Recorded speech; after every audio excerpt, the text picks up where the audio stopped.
Today, on August 7, 2025, we have major cryptocurrency industry news with Ripple, the creator of XRP, buying a stablecoin payments platform, Rail, for $200 million. And of course, I'll have the link to this article, and there are many articles about this acquisition, and I'll have this article in the resources of this video. But let's take a look at some of the highlights, and I'll provide you a little bit of my own analysis to this.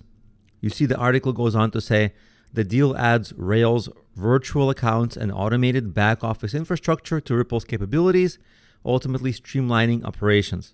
That's 300 buzzwords in only 2 lines worth of text. But it also says that the combined company will deliver a set of comprehensive stablecoin payment tools, including stablecoin pay-ins and payouts across US dollar payments and other key corridors, without requiring customers to hold crypto in their balance sheet.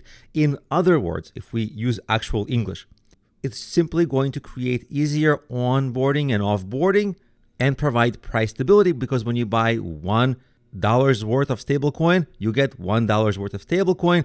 You don't have to deal with the price fluctuations of XRP. But in this case, they're talking about the onboarding, the easy onboarding for consumers to get out of dollars and into cryptocurrency, which a stablecoin is, and then get into the cryptocurrency ecosystem. Now, among some of the tools coming from the deal include allowing customers to manage multiple payment types, including third-party and internal treasury flows, support payments across various digital assets like Ripple stablecoin and crypto XRP USD, and enabling customers to transact with digital assets without the need to open dedicated crypto bank accounts. So this is just basically talking about how it's going to be easy to on-ramp and off-ramp from dollars to the stablecoin, which is essentially the same thing as saying into cryptocurrency. And that leads perfectly into my analysis for one of the major reasons why this happened. You see, Ripple and XRP, prior to this, have been focused on the enterprise payments and money transfer market, which is a great market. And traditionally, cryptocurrencies like Solana, and to a much lesser extent, Ethereum, were focused on payments, and the tokens created on those blockchains were largely focusing on consumer payments.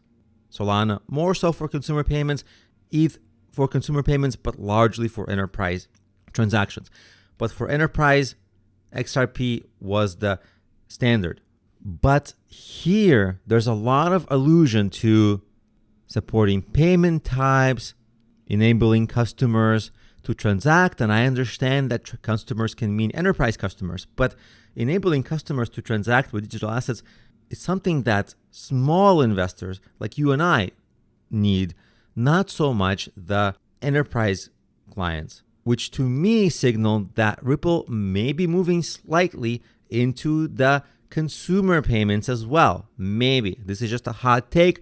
This is filmed only minutes after this news is released. I could be wrong. So to check whether I'm wrong, I went to look at the chart of Solana in the last little bit of time.